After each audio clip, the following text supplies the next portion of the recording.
But, I got a call and an email and a letter inviting me to come. So really, let's give another round of applause to my friend Joyce Hall for really making tonight possible. And thank you, Joyce, for all you do for peace. And we're with you in prayers for Mac, all of us. Well, I'm nervous standing here in this famous church with two microphones. I don't feel like I'm giving a press conference. I'm not sure what that one's for. For the paparazzi.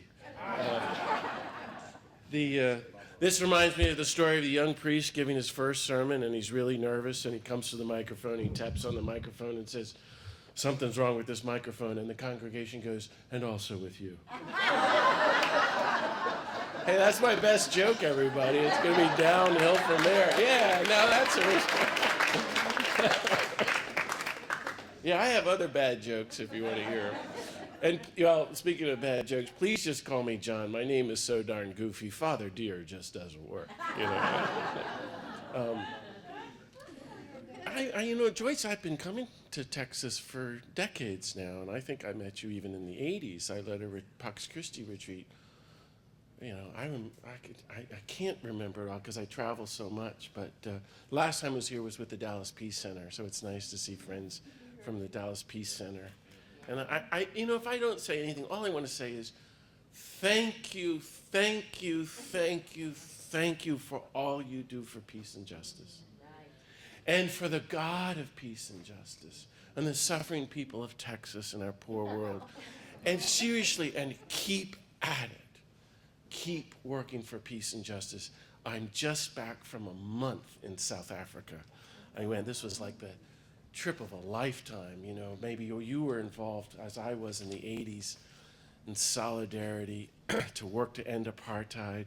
I had a parish in D.C., and we had a sister church with Soweto. And the Catholic churches, of all things, in Soweto were actually the center of the anti-apartheid movement, you could argue. And Mandela would say that. But I couldn't get there, and so finally I went with my friend Father Ray East, and gosh, we went everywhere, and it was so energizing. I wish you could all go. We went in Johannesburg, we went to Soweto, visited these churches. I met with Winnie Mandela, whom I had used to correspond with in the 80s. And then, your Gandhi story? Remember the Gandhi movie? Best movie ever made. The opening scene, he was a dopey kid. His family was so embarrassed with him because he was so incompetent as a lawyer. They shipped him off to South Africa where his uncle was. And he's going to do his first case, and he's in the first class compartment, which is only for white people, and he's thrown off the train in the middle of the night. Remember that? He always said till the day he died was the greatest experience of his life. He sat in the train station from 9 o'clock that night till 9 the next morning, totally terrified, freezing cold, in Pietermaritzburg, South Africa, trying to decide, what do you do in the face of injustice? Do you just run away and do nothing, or do you get involved? And if you get involved, your life is over. You have to stay involved. And he says in his autobiography, the moment he stood up from the ground after sitting there for 12 hours, my act of nonviolence began. We went to the train station. I know it's a little over the top. But this is who you're dealing with here now. In Pietermaritzburg, the same train station from 1893. There's a goofy orange brick Victorian building. This is the same room where he sat. And there's plaques on the wall from the autobiography. We prayed there that all of us could get a double portion of the great prophet's spirit of peace and nonviolence. Then we went to Durban, where he then went and founded the ashram. And he professed 16 vows. He was just in his early 40s, including a vow of nonviolence. So powerful. Then we went on to Port Elizabeth, to the house of Steve Biko. Do you remember the movie Cry Freedom? He was 30 years old when he was tortured and killed. And you could make the case that he was greater than Mandela because he lifted up a philosophy, a vision of black consciousness, which is just saying we're all human beings, consciousness. So we went to his grave, and then we went to Cape Town, and I spent a day in Robben Island visiting Mandela's cell.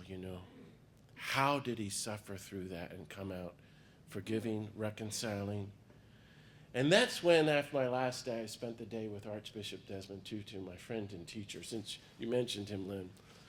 And I walked in, and Tutu grabbed me. He buttonholed me because he's on to me. And he said, this is what I wanted to tell you. This is the point of my story. The first thing Tutu said to me was, John, we have to work for peace and justice for the rest of our lives till the day we die. That's what I have to say to you. Isn't that impressive? There you go. Well, maybe you'd expect that from Tutu. I was really moved. He's 82. He's in really bad health. He's been under death threat almost every day since he was 13. He's speaking out right now against the corruption of the ANC and causing a lot of trouble. And he was leaving the next day for Iran, which is no joke. And this guy is saying we have to keep at it. It was fantastic. So I've been traveling the country these last months talking about my new book, The Nonviolent Life, and trying to reflect on this Gandhi Kingian vision of nonviolence, which you all are living and experimenting with. And maybe I could tell you a few stories and talk about violence and the world of war and this alternative of peace and nonviolence, and maybe a little bit of the Christian roots of this. And then we have time for question and answer afterwards, right? And then by the end of the evening, we will have resolved everything. I have a cold, and so forgive me, but when I laugh, it's painful, so I'm not going to laugh. No, I can't. Yeah, I'm sure maybe you've heard some of my stories. I'm 54 now, and I went to college in North Carolina, and in a nutshell, I got knocked off the fraternity bar stool, like St. Paul, saw the light, decided to give my life to Jesus, and the next thought was, oh my God, I'm going to have to become a Jesuit. And my parents were upset about that. They asked me to wait, and I thought, well, what do I want to do? I thought, if I want to spend my life following this guy, I want to get to know the lay of the land. So I announced to my poor parents that I'm going on a 3-month hitchhiking pilgrimage through Israel to see where Jesus lived. And my mother was like, where did we go wrong with this guy? He had so much potential. And the week I left, Israel invaded Lebanon. You remember the summer war of 1982. And that's what began my journey. Because I wasn't intending to do any of this. I'm just reflecting with you on the journey to peace, the road to peace that we're on. And all the Holy Land pilgrimages were canceled. I hitchhiked through Israel, Jerusalem, Nazareth, to camp out at the Sea of Galilee, and was there for 2 weeks, camping out right by the water illegally. And there's nobody around. It was so beautiful. And I went to the North Shore. If you've been there, it's a lot different than it was. This is 1982. There's a little chapel smaller than this room on the North Shore. And forgive me if you've heard this story before, but I walked into the church, and there it said on the wall, like graffiti, right in the church, "Blessed are the poor." I just couldn't believe that. And I looked at it, and it said on the wall, "Blessed are those who mourn." I'm looking around, blessed are the meek, the gentle, the nonviolent. Blessed are those who hunger and thirst for justice. Blessed are the merciful. Blessed are the pure in heart. Blessed are the peacemakers. Blessed are those persecuted for working for justice. And on the altar it said, "Love your enemies." It was the chapel of the Beatitudes. I was utterly overwhelmed because I never thought about them before. I don't know, maybe you think about them all the time here at Cathedral of Hope. And I said out loud, oh my God, I think this guy's serious. And I walked out in the balcony, and I'm talking to God, and I'm going, are you saying this is what it means to be a Christian? And this is the big breakthrough for me. I remember thinking, isn't that what the Pope or the Bishop or somebody's supposed to be doing that stuff? But you're saying, I have to do this?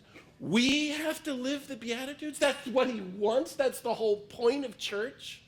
Organized Christianity? To be a peacemaker? To hunger and thirst for justice? To love our enemies? And I thought, and I said, okay, God, I'll work for peace and justice on one condition.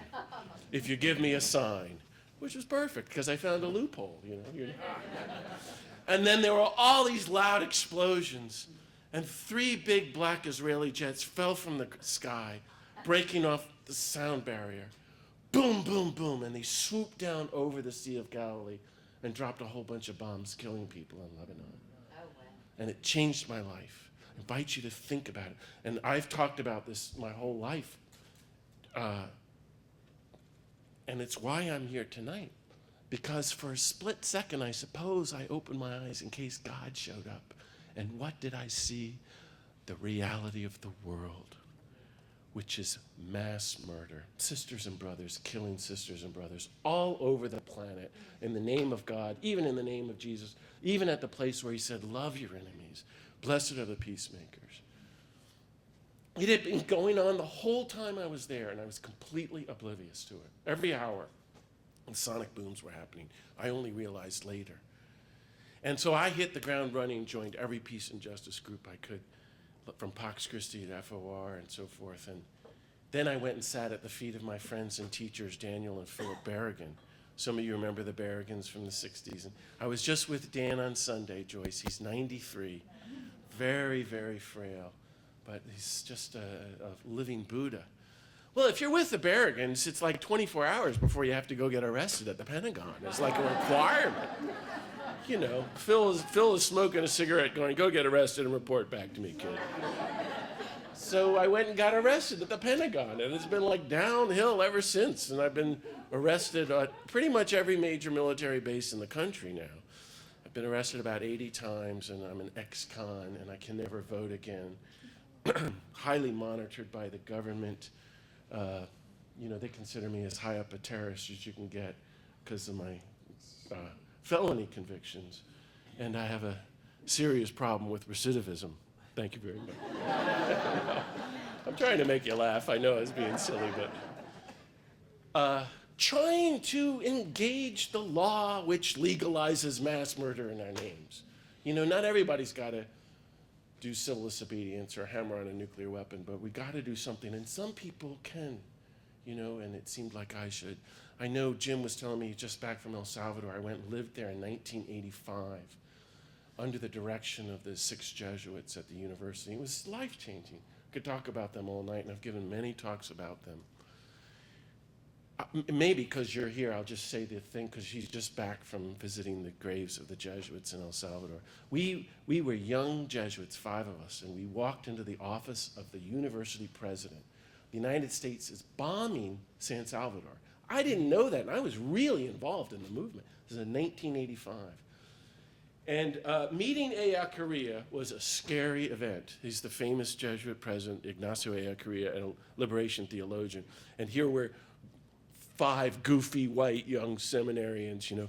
And, you know, I don't know, so spoiled. You'd think he'd go, well, welcome. How was your trip? You know, this I always say was like sitting down with Ezekiel or Jeremiah. It wasn't a fun experience. And Ignacio Ellacuría said, as we sat down, he just got right to it. The purpose of the Jesuit University here in El Salvador is to promote the reign of God. Do you all talk like that here in Dallas? I don't never heard anybody talk about the reign of God before. He's saying the point of any Christian institution, including a university, is not making money, it's not success, it's to serve the reign of God. I had been at Georgetown University as a Jesuit novice, and I just, you know, I always joke, I didn't think the reign of God was like in their, 5-year plan. I'm just saying. This doesn't get me in, I actually said that to the president at Georgetown. And it's the next thing Ellacuría said, which I invite you to think about. It's so important. And it has changed my life. However, we have learned in El Salvador, Ellacuría said to me, Jim, that you can no longer claim you are for the reign of God unless you stand up publicly, actively against the anti-reign. Wow. You can no longer say you're for peace unless you stand up publicly, actively against war. You can't say, I'm going to be a good person and seek the good philosophically with my life, unless you also stand up publicly, actively against systemic, structured, institutionalized global evil. This is pure Gandhi. This is a very important point. Gandhi said this at the great trial in 1921 to the judge. Non-cooperation with evil is as much a duty as cooperation with good, given the seriousness of the times. You have to do both. So Aya Korea said, Jim, so therefore here we're against the junta and the ruling families that control everything, and the U.S. military aid, and the U.S. bombings, and the death squads, and the paramilitaries, and the violence of the revolutionaries, the FMLN, and against the violence of poverty and the violence of disease.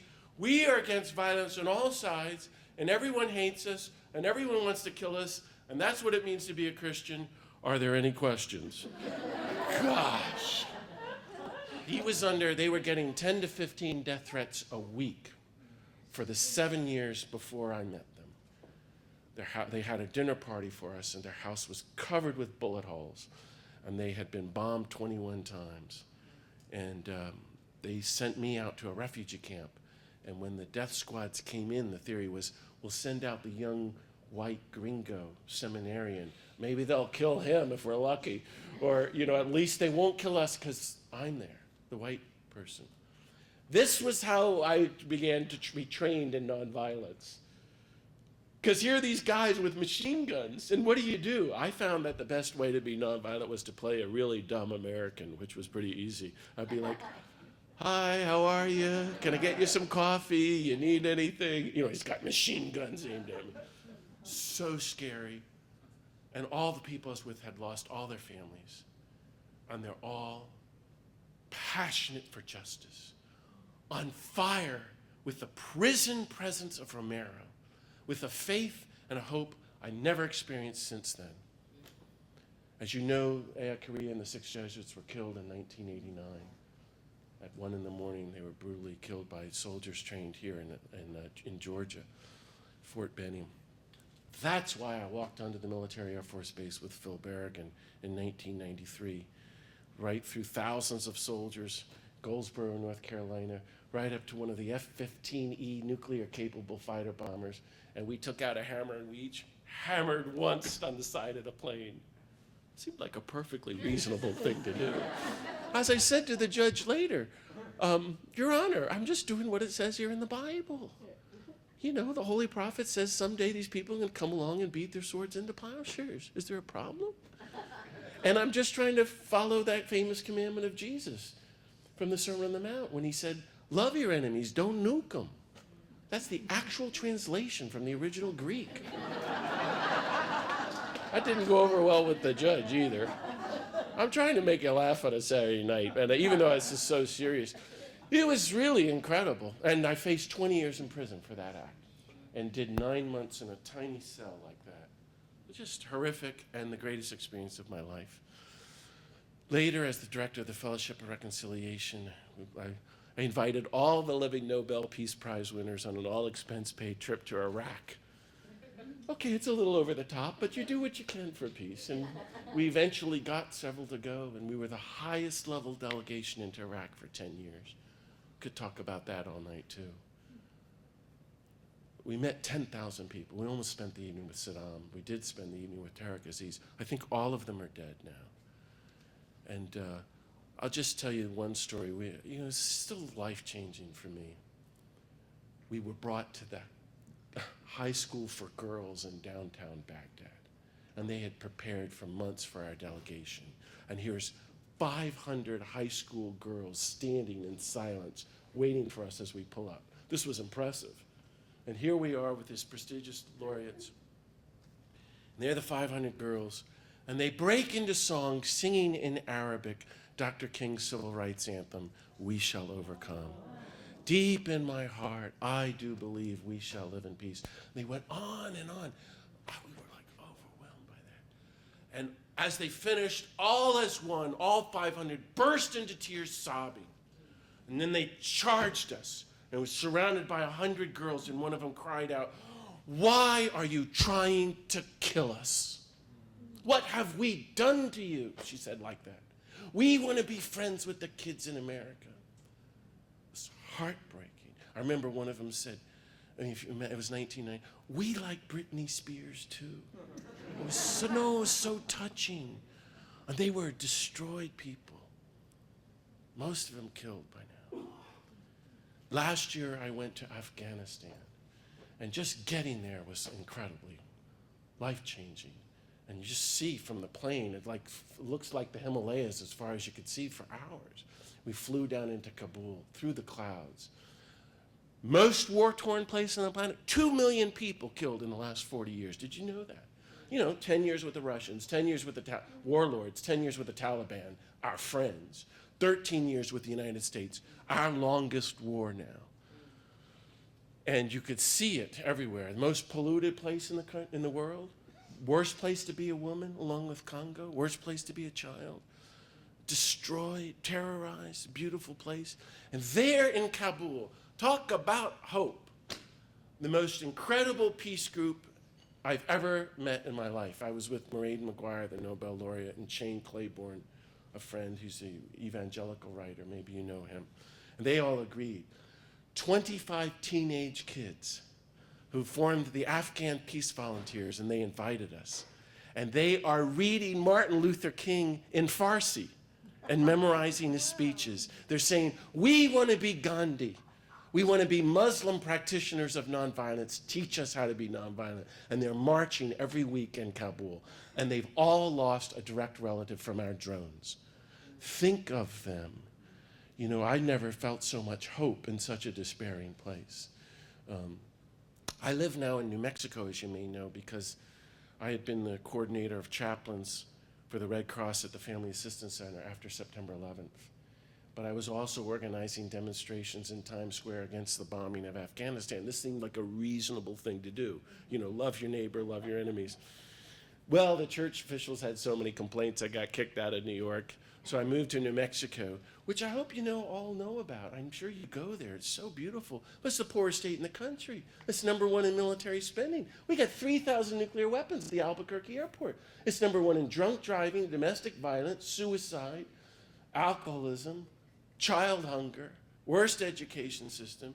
And at Los Alamos, that beautiful mountain near Santa Fe, business is booming. Obama's trying to rebuild it to make a state-of-the-art plutonium bomb factory. He's done more for nuclear weapons than anyone since Reagan in 1983.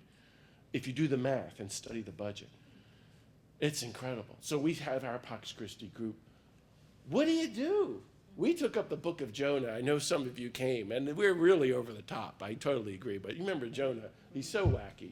He walks through Nineveh, calls everybody to repent. They all put on sackcloth and ashes, even the cattle. Very funny.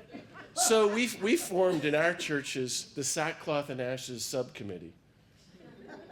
And we had a year of making 500 sackcloth, small, medium, and large, 500 big bags of ashes. And on the 60th anniversary of Hiroshima, hundreds of us gathered in Los Alamos. We trained for a year like Gandhian satyagrahis. And right on the mark, we walked through the whole town. And then we all poured the ashes on the ground, symbolizing all that's left of Hiroshima and Nagasaki's victims of our atomic attack. Put on the sackcloth and sat down in strict silence to repent of the mortal sin of war and nuclear weapons and beg the God of peace for the gift of nuclear disarmament. Isn't that wonderful? Yeah. And at the end, after we all gathered back, everybody, 500 people, all in tears. We were all so touched. We're going to do it again on August 2nd, and you're all welcome to come. And next year, for the 70th anniversary, our Pax Christi group is organizing, planning again. And I've invited Cornel West and Joan Baez and the Indigo Girls, and they all want to come because it's so wacky. But you're very welcome. So I talk like this because, I think that this life of peace is a journey, ever deepening nonviolence. My question for you is, where are you on the road to peace and nonviolence?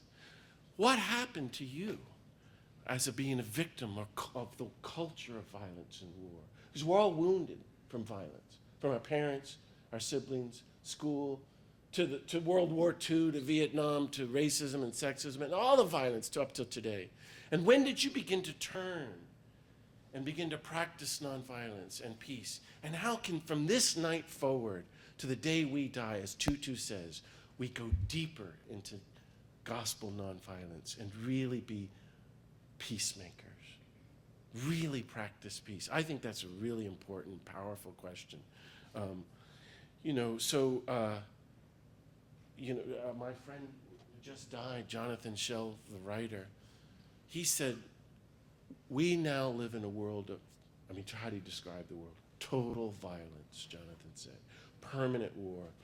When I was in Norman about a month ago speaking, the UCC minister there said he had spent a week studying before I came, and he came to the conclusion there are 74 wars happening today. The U.S. is involved in every one of them, and we sell weapons to both sides in every war. But we have 730 military bases around the planet. There are 4 billion people in extreme poverty without adequate food, clothing, schools, jobs, houses, health care, dignity. No, the United Nations says 1 billion people are malnourished right now, actively starving. That to me is the most incredible statistic. I don't even know what it means. But you heard Oxfam said last month, the top richest 85 people, the top 85 billionaires, have more money than the bottom 50 nations of the world combined. That's 4.5 billion people have less money than the top 85 people. No, we have 15 to 20,000 nuclear weapons. We're in as much danger today as we were when Reagan was around. No, this destructive abuse of the earth through stealing the fossil fuels leading us to catastrophic climate change, which is bearing upon us right now. You all know this. So then all these other forms of violence, we could talk all night, just the lists of violence. Executing people in Huntsville, torture at Guantanamo, racism, sexism, on and on. It's all totally legal and legitimate and normal and holy and spiritual. This is what I heard last night in Amarillo. Wow, there are stories they're telling me, like, this is the will of God. The good news is not love your enemies. We get to go and steal all their stuff and kill them because it's our manifest destiny.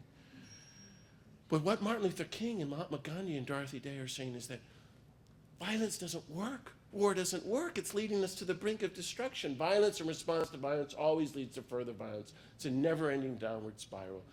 You reap what you sow, the means of the end. What goes around comes around. War never leads to peace. War always leads to future wars. And you and I are trying to stand up and say no to the culture of violence and war, which means no more guns, no more cooperating with the military, quitting having anything to do with the military or weapons manufacturing, and not sending our kids off to work in the military. But not only that, working to stop the killing in the world and the war making and this culture of death. What we're talking about, if you'll bear with me, I think in biblical language, is death. Death as a social methodology. This is beyond any one person, like Paul getting at principalities and powers. We bring good people to death. You remember the poet Edna St. Vincent Millay? She was really cool. She had this poem and it began, I shall die, but that is all I shall do for death. That's what we're about. And you and I are saying not only are we going to be resisting the culture of violence, we are announcing not only that we can have nothing to do with war, that the days of war are over with, that war is not the will of God. War is never justified, never blessed. Anything that is anti-life is not of the God of life. My problem is that Mahatma Gandhi uses this clumsy word ahimsa from Hinduism because the word peace is so co-opted. And the word love, I love my car, The word love is so blunt, but nobody uses Gandhi's words nonviolence. And then Martin Luther King comes along and he uses it morning, noon, and night, so I've decided they must know what they're doing, and let's use that word too, just to confuse everybody. I'm trying to make you laugh, and it's not working. Not working. You're going, this guy's had way too much coffee. So how do you define nonviolence? Gandhi and King talked about this morning, noon, and night. They said, this is our only hope. And all the King celebration, you never hear the word even mentioned. Nobody's talking about it. I have hundreds of quotes in this book from Gandhi. He said, okay, you could say it's avoiding injury or harm in thought, word, and deed. He has another statement where he says, Listen to this. Nonviolence is the highest form of consciousness. That's a profound statement.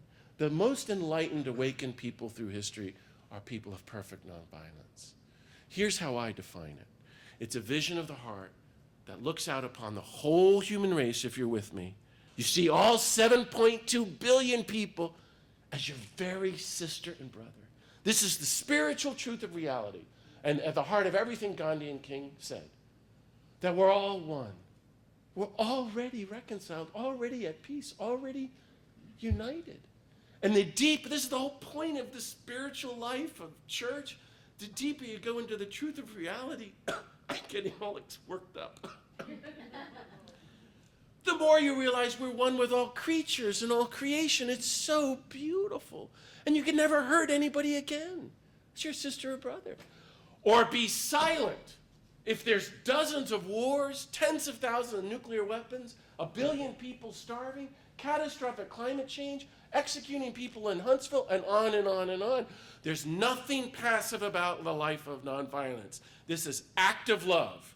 You're standing up publicly, creatively, actively loving every human being on the planet, pursuing the truth of our common unity, persistently reconciling with everyone, standing up publicly and saying no to every structure and form of violence on the planet, practicing unconditional, non-retaliatory, all-encompassing, universal love. Isn't that great? You're going, wow, this guy, too much coffee. There's just this one catch, and I'm going to keep insisting on it and see what you think about this. There is no cause, however noble, for which you and I will ever again support the taking of a single human life. Nonviolence draws a boundary line, and it says, we will not kill to show the world that you can't kill, to stop the killing. Thank you. You know, we are not going to inflict violence on anybody. In fact, we are willing to suffer violence without a trace of the desire to retaliate as we pursue justice and peace for our sisters and brothers. It's called the Paschal Mystery, if you will. You know, Gandhi says this is the methodology of God, and we've just begun to tap into it. So I've been thinking about this for 35 years, and here's the thesis of my book, which, because I've been trying to talk about this in the country, I can't figure out how to do it, but this is what I come up with. See what you think of this. Are you sitting down? Okay. Nonviolence requires 3 simultaneous attributes. You have to do all 3 at the same time. This is a holistic life of nonviolence. First, you got to be really nonviolent to yourself. Great. At the same time, second, you got to be meticulously nonviolent toward every human being on the planet and all creatures and all creation. Gulp. At the same time, third, you also have to have one foot in the global grassroots movement of nonviolence. I guess that didn't go over too well. No. Yeah, see, because I know this is, my nonviolence is like 5th grade level, but Gandhi's postdoctoral, I guess. But I'm still trying to make you laugh here. A lot of people in the church, and I see this in Texas, you know, a lot of people do 1 or 2 of those, but very few reach the height of Gandhi and King doing all 3. And that's the rub that you and I, as people who care, as peacemakers, need to be very mindful about. Conscious, as Gandhi said. Like, so you meet a lot of church people who are really nice, really good, pretty peaceful and among themselves, but not at all involved in the struggle. When there's so much suffering in the world, that's not Christianity. I'm not saying kindness and goodness is not, no, that's true. But your silence is complicity with structured evil. On the other hand, there's a lot of us really involved. We're hardcore activists and we're mad. We're all for peace. And, you know, and our lives are a mess and we're full of violence and violent to people around us. And that's not the answer either. So that's why I've written this book and I feel so passionate about it. Let me just walk you through it. First, how are you doing with nonviolence to yourself? It's a very powerful question. We are all wounded by this culture of violence, and it's taken different forms. The invitation is to make peace with yourself, to lessen the violence within you. When you make a mistake, not to beat yourself up and to continue that spiral, but to non-cooperate with your own inner violence. I don't even know if that makes sense, but I hope you see what I'm saying. We're trained to be violent. That's all. We're experts at that. You and I, the spiritual life is you don't have to do that anymore.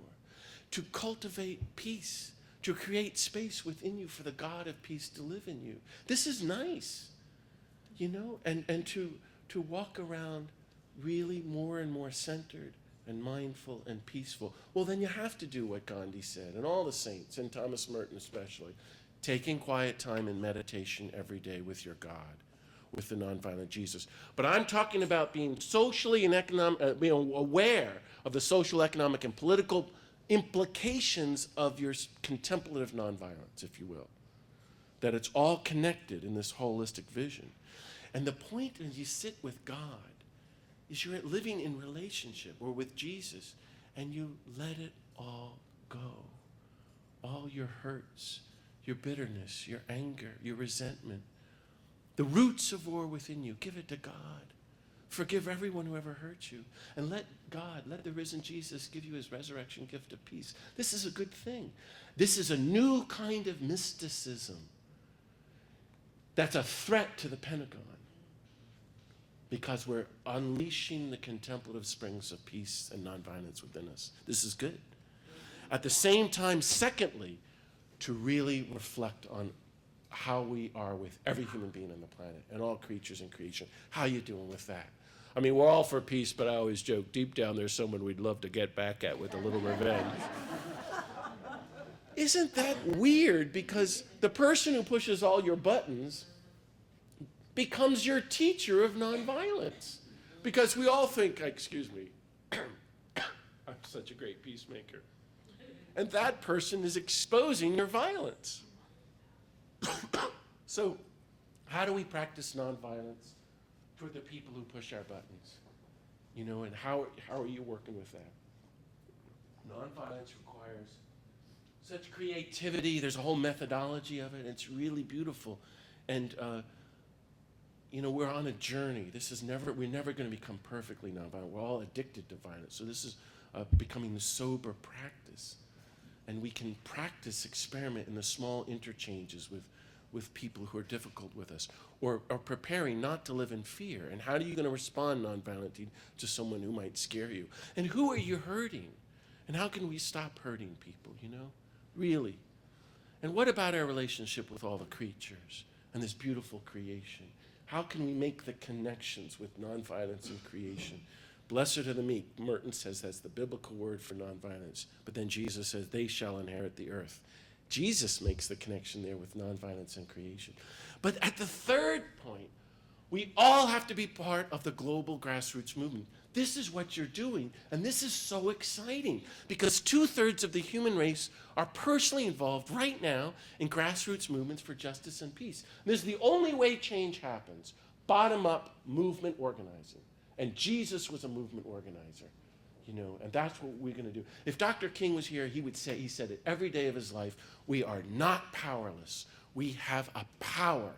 We can change the world through the methodology of nonviolent resistance. There have been 85 nonviolent revolutions the last 40 years. That's incredible. From the fall of the Berlin Wall and end of apartheid, the People Power movement in the Philippines to Estonia, Lithuania, Lima Gaboe in Liberia, Arab Spring. The world is moving. We just don't hear about it in Texas and the rest of the country. You all live in such an important place. Dallas, Texas. You have a big vocation and a responsibility. I'm very serious. And you know it, and you're doing a great job, and I want to encourage you to keep at this. One of the losses of living in this culture of war and violence is the loss of the imagination. You can't even imagine a world without war. But that's what you and I are doing, trying to reclaim the imagination for peace.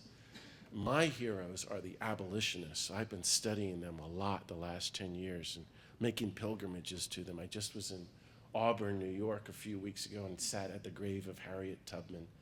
Last year I went to the grave of William Lloyd Garrison. These people are outrageous. I mean, here's my imitation of William Lloyd Garrison in 1820. You can't even say it with a straight face. Excuse me, America. We are announcing the abolition of slavery. The people just mocked him. He lost his job. They had their homes burned down. They were under constant death threat. They said, are you crazy? Some people aren't people. There's always been slavery, and there's nothing you can do. This is appropriate because it's so crazy. There's nothing you can do to end slavery. It's even in the Bible. And William Lloyd Garrison says, no, a new world is coming. He reclaimed the imagination for a new world of equality and said, that's where we're going. They are our ancestors. We have to claim them and be their heirs. And our job is harder. And you live in this important place. And you have to stand up with all the love and nonviolence you can muster in Dallas, Texas, and say publicly, excuse me, America, we are announcing tonight the abolition of war itself and poverty and executions and racism and sexism and nuclear weapons and the destruction of the earth and all kinds of violence. And everyone's going to denounce you and think you're crazy. And you're going to say, no, a new world is coming, a new world of nonviolence. And you're going to help reclaim the imagination for peace. This is what you're doing. And it's so important. This is what Jesus did. The reign of God is at hand. Thank you for listening. And carry on, everybody. Thank you very much. Cheers to you.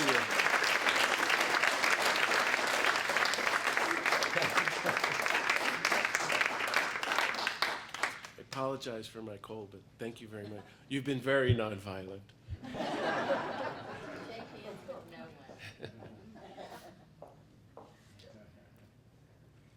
Well, we have some time if you like for questions or comments or reflections. Yeah, start us off. What are your thoughts on the situation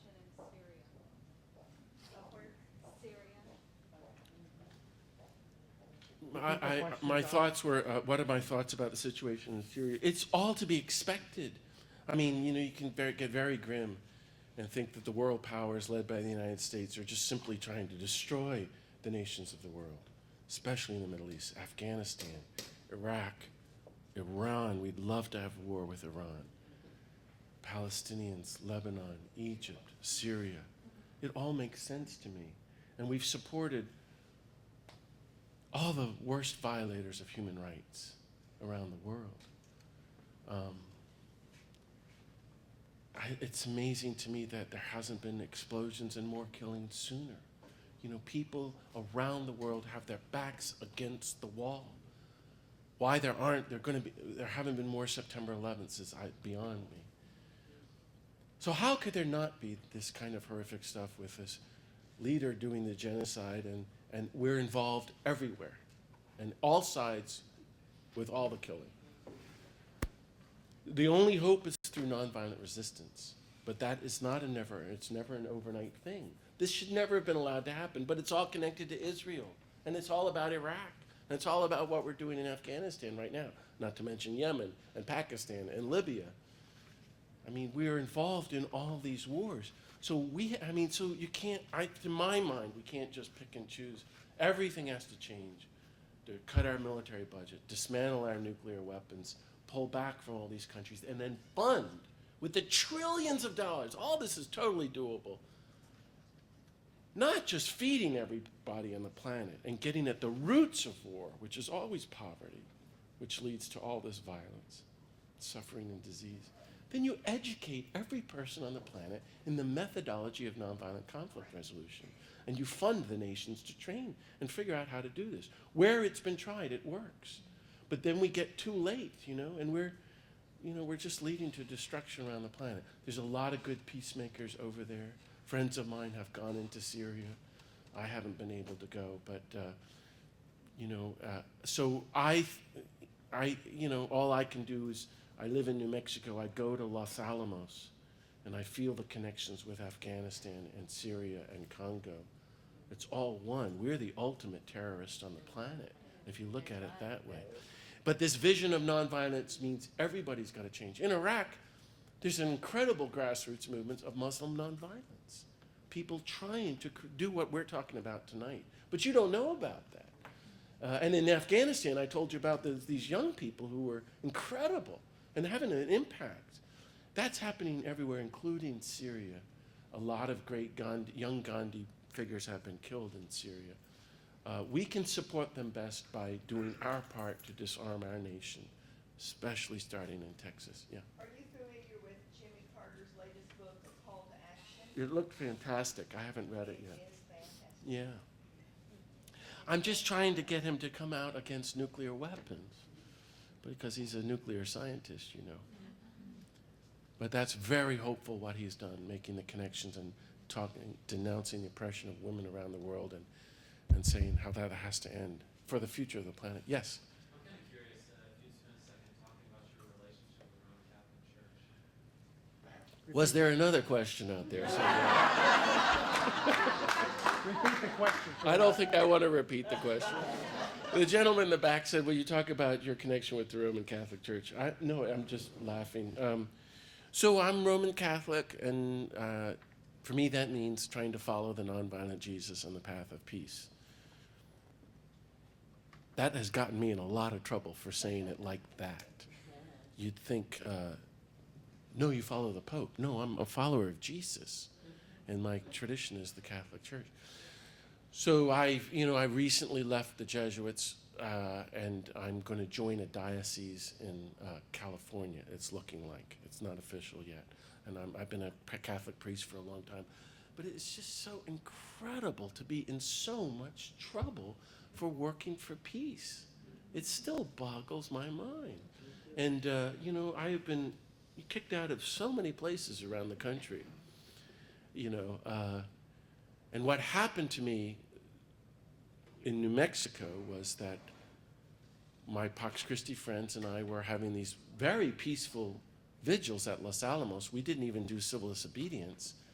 And the Archbishop of New Mexico called me in, and he removed my priestly faculties. I think I'm the first priest in the United States to have his faculties, the paperwork saying you can say Mass, removed because of my public work against war. And I said to him, actually, Archbishop, I think the Catholic Church is actually against nuclear weapons. Maybe you're wrong. We're totally against nuclear. He said, no, nuclear weapons are our only security. To which I replied, actually, Archbishop, I think it says in the Psalms, I may be wrong, but I think it says there, God is our security. No, God can't protect us from rogue states, he said, quoting George W. Bush. So then I moved on to Jesus. I said, well, Archbishop, Jesus says in the Sermon on the Mount, love your enemies. You and I, so we have 20,000 people at Los Alamos building nuclear weapons. More millionaires and PhDs per capita than any place on the planet. Most of them Catholic, all of them Christian, all of them going to church. I mean, very devout people. I'm very serious about that.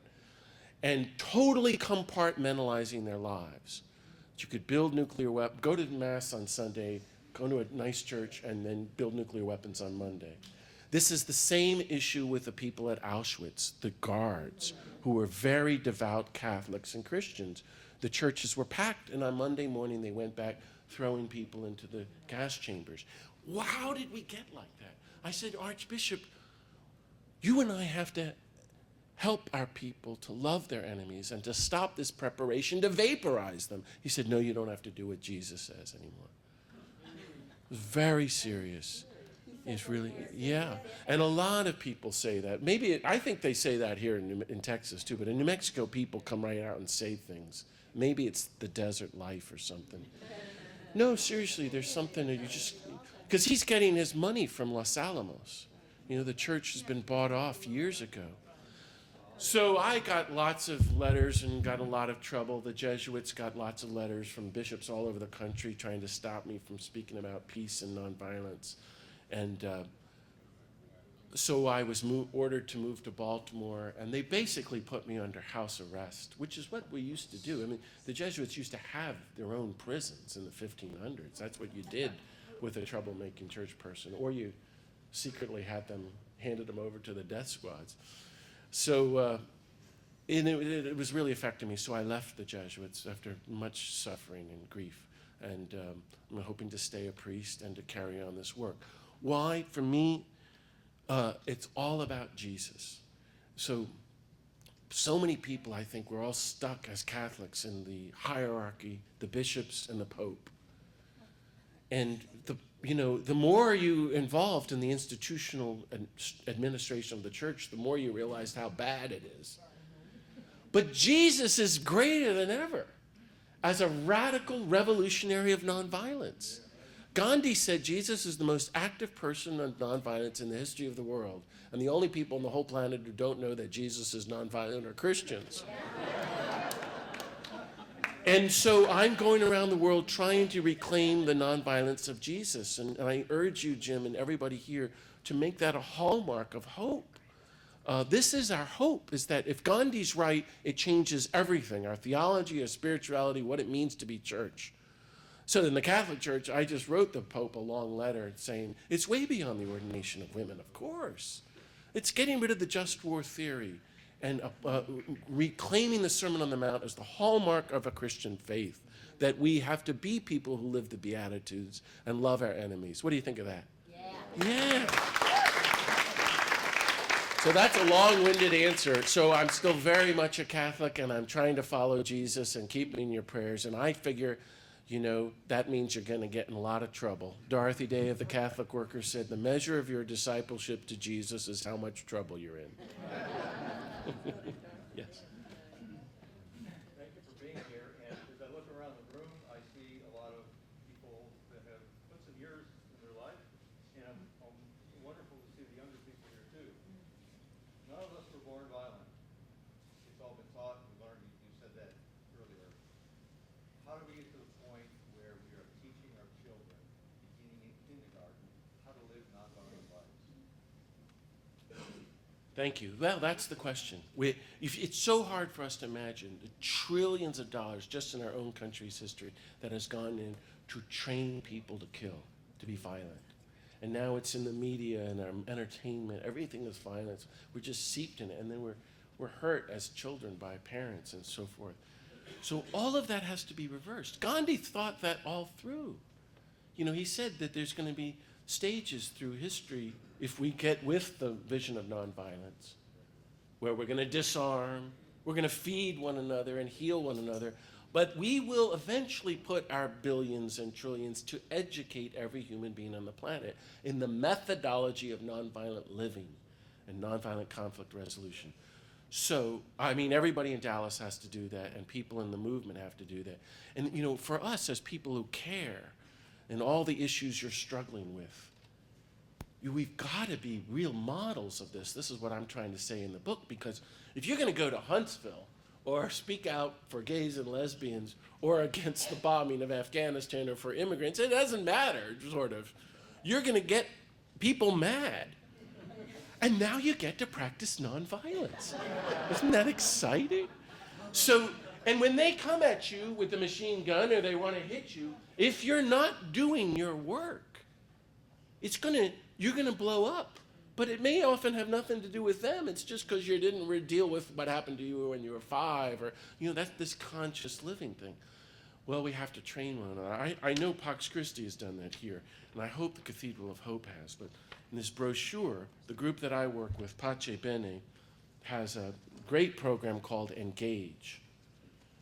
That's one project we're doing. I think it's the best program on nonviolence training in the country. And that booklet is like a 10-session program, I think. You can do it yourselves. You could bring someone in to do it for a weekend. You could do it over 10 weeks. And it goes through the methodology. How do you respond nonviolently to someone who's threatened you? All of that. The good news is so much is happening about nonviolence in the last 15 years. You look on the internet. Schools are now talking about this. There's so many books coming out about it. Programs about how to train parents to be nonviolent to their kids. In India, The prisons are requiring yoga and some nonviolence training. That's what we should be doing here, but we all need to model it. So it's going to take a lot of energy and effort, and the churches should be leading the way. The point of the church, if Jesus really is a person of nonviolence, we're the community of nonviolence. We're all practitioners of nonviolence, and we're teachers of nonviolence. To be a member of this church or any church, you should be constantly in training in nonviolence because you're entering into the nonviolence of Jesus. So we should be real heralds of that. Can I give a little plug on another note for this? I forgot to mention it now. So I was talking about being part of the grassroots movements of nonviolence. And my theory is if you're not, to pick one cause and to get really involved in it, you know. So my friends and I are organizing Campaign Nonviolence. We're calling for 300 demonstrations around the country this fall. It's very exciting. Before the congressional elections, beginning on Peace Day, September 21st. And, you know, it's going to happen. We have about 38 state coordinators at the moment. And we're just asking for local actions, usually a march from a place of peace, like a park or a church, to a place of the federal government, against war and or poverty and or the environment, free to do what you want, to uphold a vision of a culture of peace and nonviolence, but to know that you wouldn't be alone. So I would really like to invite all of you here to be part of that, and I'll let Lynn say a word about that, to organize some event in late September, and you can say in your press release, we're part of all this. And we've done this before, 8 years ago, with the Declaration of Peace against the war in Iraq, and I think we had 325 demonstrations. It got no national media, and it was in every state paper in the country. And we think it brought down, it had a major impact on the country. I could go on and on about that. Lynn, you want to say a word? Laura Wilder and I are planning an event for Campaign Nonviolence.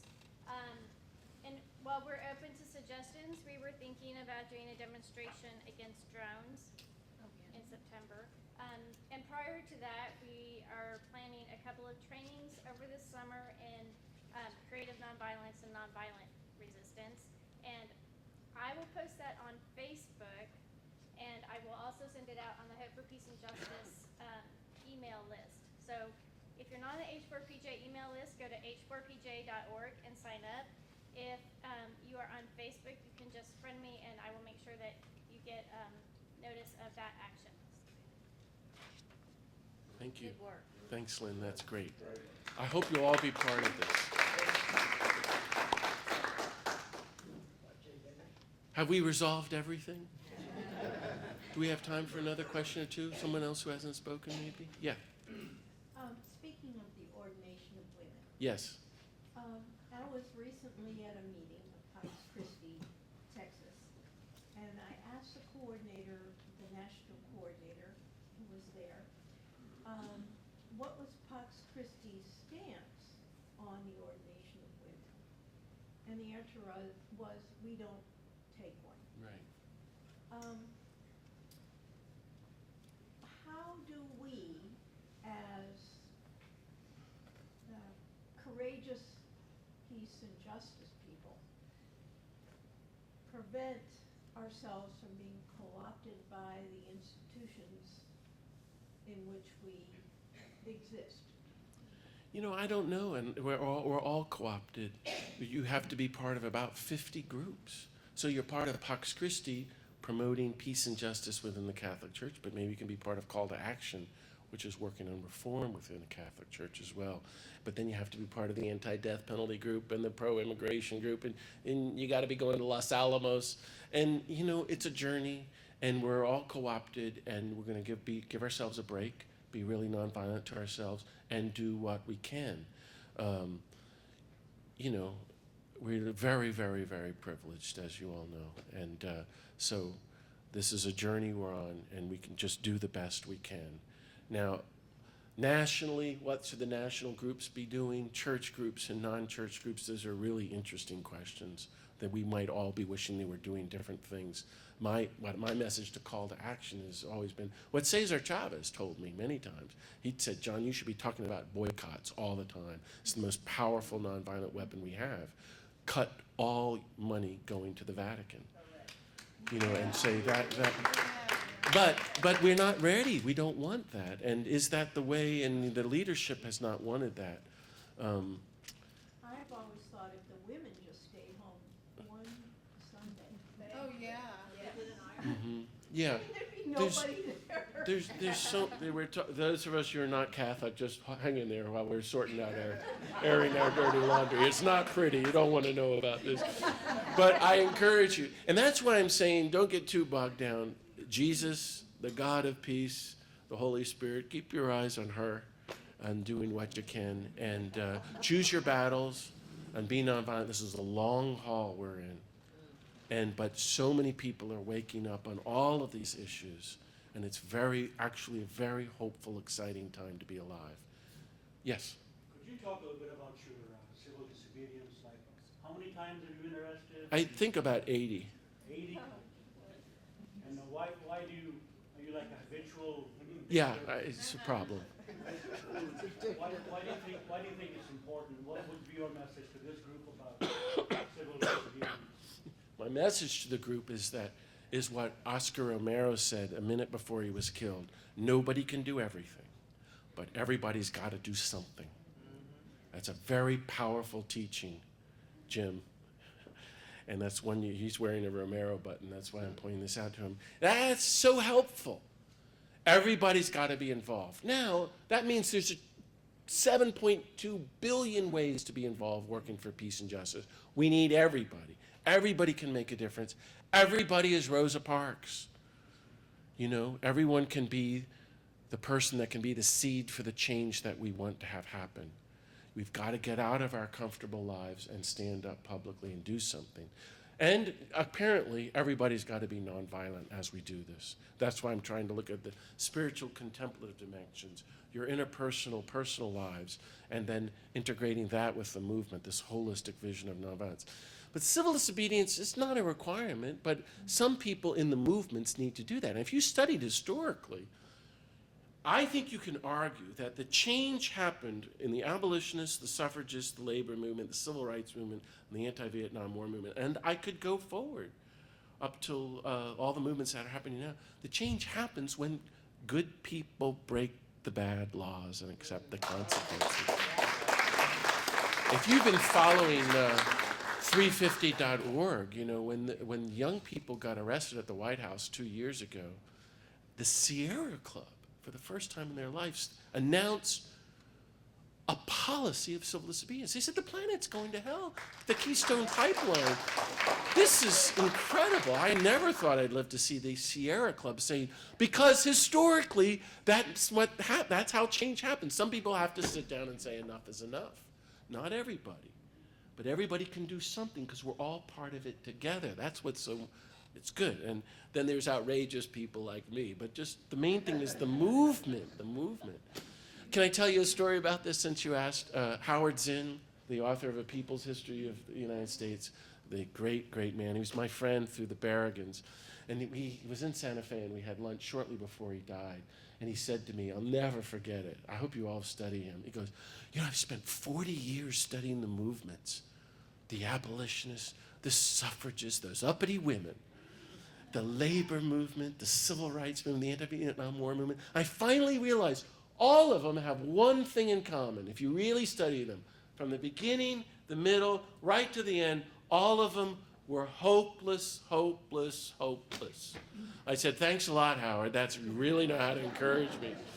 And then he said, and then there was this breakthrough of hope. And I asked myself, why? And we know historically, he said, it was so exciting. The change happens. The movement succeeded, if you will, because ordinary people kept at it every day, doing 1 or 2 or 3 things for justice and peace, even though they knew they weren't going to live to see the outcome they were working for. So you have to get beyond that. And then nonviolence becomes contagious, and you can totally transform Dallas and Texas. You can. We have the power to do it. If we keep at it, we do the good because it's good.